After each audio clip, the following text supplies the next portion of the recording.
Zoom stock is absolutely zooming in 2020. This has been one of the most remarkable growth stories, and in my opinion is the best growth story of 2020.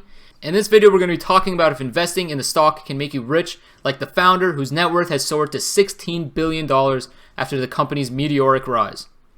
We're going to be talking about the preconditions that allowed for the company to experience such high levels of growth. We're going to take a look at its Q2 earnings results.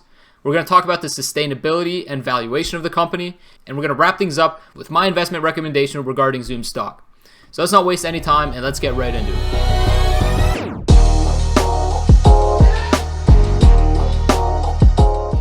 Alright, so before we jump into Zoom's Q2 earnings results, let's first take a look at the preconditions that allowed for Zoom to experience such high levels of growth in the past 6 months. In order to do that, we're going to do a quick business overview, and we're going to take a look at where Zoom's business was 6 months ago before COVID-19 and where Zoom's business has gone since then. Now, Zoom was preparing for a world of work from home well before any of the competition was there. And honestly, before COVID-19, if you had asked most people if they thought that everybody would be working from home within 6 months or a year, they'd probably laugh at you and say that there's no way that that's going to happen.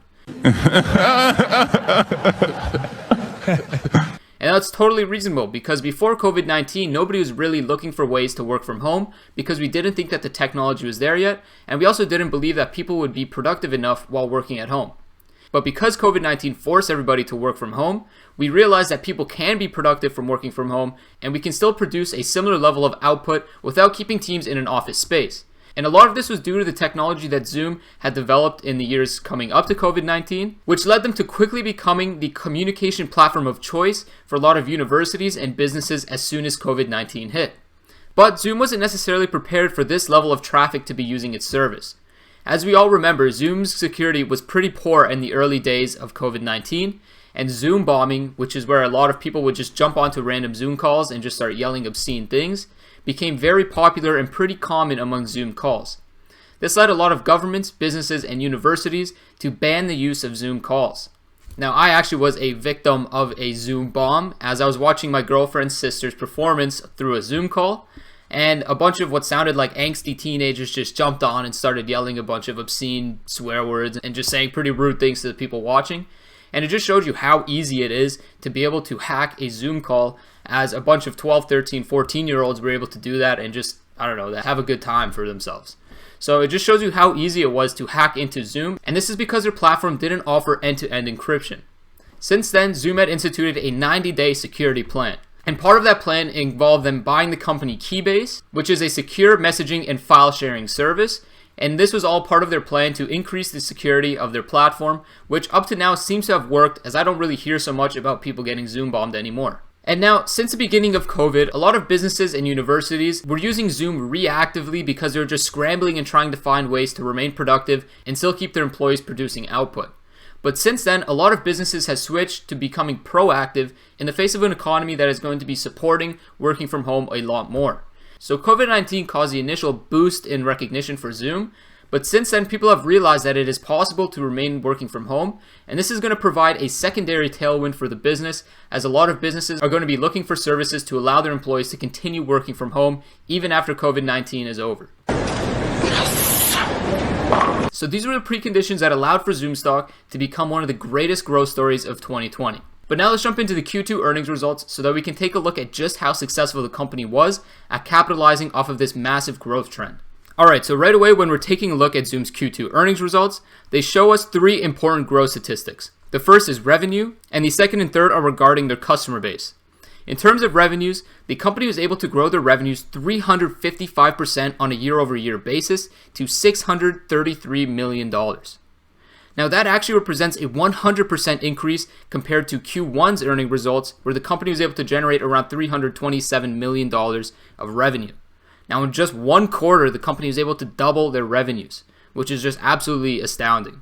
But that's not the most impressive part of this earnings result, and I'm going to be talking about that shortly. The second growth statistic that they show us is that the number of customers who are providing the company with more than $100,000 in annualized revenues increased 112% on a year-over-year basis.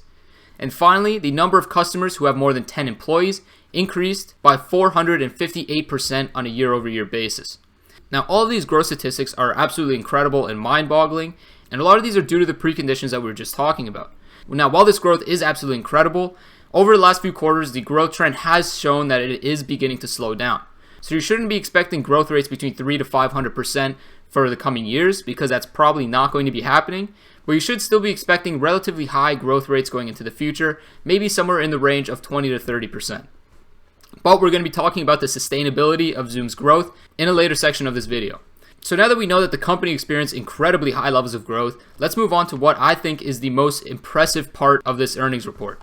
And that's going to be in how the company has been able to translate these revenues into not only net income, but also into free cash flows for the company. So for that, we're going to shift down to the income statement portion of this earnings report. And we'll see down here that their net income increased from $5 million to $185 million in 1 year. Now that is just absolutely astounding, because nowadays we're kind of used to seeing high growth companies being unprofitable. And some examples of that are CrowdStrike, Uber, Lyft, Pinterest, Snapchat. These are all high growth companies that have to pay a lot of money in order to grow their revenues to a similar rate that Zoom has experienced in the last 6 months. But Zoom has been able to do all of this organically, which has allowed a lot of this top line growth to trickle down into profitability and free cash flows for the company. Now, in this last quarter, Zoom's profitability margin was 27%, which is absolutely incredible. But even more incredible than that, the amount of revenues that they were able to translate into free cash flows was 56%. And to find that out, what we have to do is just shift down to the cash flow statement. And what we'll see is that the cash flows provided from operating activities were $400 million. And when we subtract the purchase of property and equipment to get the free cash flows, we see that they were able to generate $376 million in free cash flows for the company. When we divide 376 by 663, we get 56%, which is absolutely remarkable that such a high growth company is able to translate that much revenue growth into free cash flows for the company. So this is an absolutely incredible earnings report, and is what has made investors rightfully extremely bullish on the company. But now that we know that the company has done absolutely phenomenally in the last 2 quarters, let's move on to talking about the sustainability of the company and also its valuation. Now, I'm first going to start by talking about the sustainability of Zoom's growth. Now, when COVID-19 first hit, everybody just kind of rushed to Zoom because there was no real alternative that was able to compete with what Zoom was able to offer its customers. Zoom is able to allow for a very large number of people to be on one call at once, which wasn't something that many competitors were able to offer, as things like Google Hangouts had limits to around 10 people. This made Zoom a favorite, and they didn't really have to compete with anybody, which is why they were able to translate a lot of that revenue growth into profitability growth, because they didn't have to pay a lot to acquire the customers just came to Zoom. And I don't think this is something that's going to continue into the future. And the reason why is because we are seeing a lot of competition from companies like Microsoft, Google, and even Cisco, which is where the founder of Zoom came from, starting to come out with their own conferencing apps and their own conferencing platforms, which not only have the same capabilities and security as Zoom, but they also have other productivity software to offer to the customers. And a great example of this is Microsoft Teams. Microsoft Teams allows up to 10,000 people to be on one call, and they also are able to integrate Microsoft Excel, Word, and PowerPoint into the Zoom conference calls, which is extremely beneficial for Microsoft because everybody in the corporate world is using Microsoft Office products. So by being able to leverage a productivity suite, they're able to offer something that Zoom is not able to offer to the corporate world. Now, this is a reason why I think that the growth that Zoom has been seeing is probably going to be slowing down in the next year or 2 years, as they're starting to face more competition from large competitors like Microsoft and Google. And now why I think Google is also a very significant risk to Zoom's sustainability is because Google offers a lot of this stuff completely for free, and they also have a very strong productivity suite where they have Google Sheets and Google Slides, and they can also incorporate this into their Google Hangouts in order to compete with Zoom and offer something to users that Zoom is not able to offer. Now, I don't know for a fact whether Zoom or Microsoft or Google is going to win this race, but what I do know is that Zoom is investing in a product ecosystem, as they recently announced that they're offering hardware as a service, which to me is signaling that Zoom is trying to create a product ecosystem around their conferencing platform so that they can raise the switching costs and keep customers within the Zoom ecosystem. Now, whether this is going to be successful or not, I have no idea. It's probably going to be impacting the bottom line for Zoom. As you know, hardware has much lower margins than software. So Zoom will probably take a hit on profitability, but they might be able to retain a lot of their customers better by creating a product ecosystem. So that's something we're going to have to wait and see in the future. But I don't think that Zoom is going to be able to sustain these levels of growth because they are going to be facing a lot of competition, not just from domestic competitors, but also from international competitors around the world. So now let's jump into the valuation of Zoom. And after this section, I'm going to talk about my investment recommendation based on all of the factors that we've talked about in this video. So to quote famous economist John Maynard Keynes, I would rather be vaguely right than precisely wrong. And this is the approach that I take to valuation when I'm valuing high growth companies, because it is extremely hard to predict how fast a company will grow or what growth rates or margins it's going to be able to achieve in the future. Now, I don't think anything provides a better example of how this is true than how bad Zoom's management was at predicting revenues for Q2. In their Q1 earnings results, management's estimates for Q2 revenues came in at $500 million, but in reality, we know it came in at $663 million. Now, if anybody should be able to predict the growth of a company, it's the internal management of that company. But they were off by around 30%.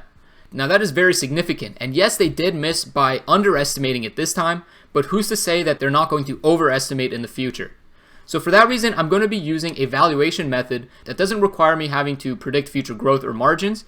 And it's a valuation method that was introduced by Warren Buffett in his 1986 annual report to shareholders, which is called owner earnings.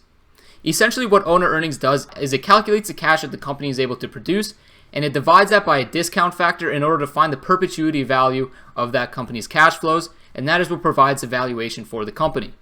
Now, back in 1986, cash flow statements weren't required by companies, so it was a little bit more challenging to calculate this, but now it is very simple to calculate the free cash flows that a company is able to generate.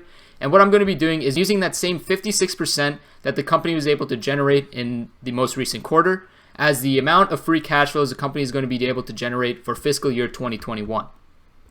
Now, I'm also going to be using the company's revenue estimates for fiscal 2021, and I'm going to be multiplying that by 56% in order to find the free cash flows the company will generate in fiscal year 2021. So Zoom's management estimated 2021 revenues at $2.4 billion. When we multiply that by 56%, we get free cash flows of $1.3 billion.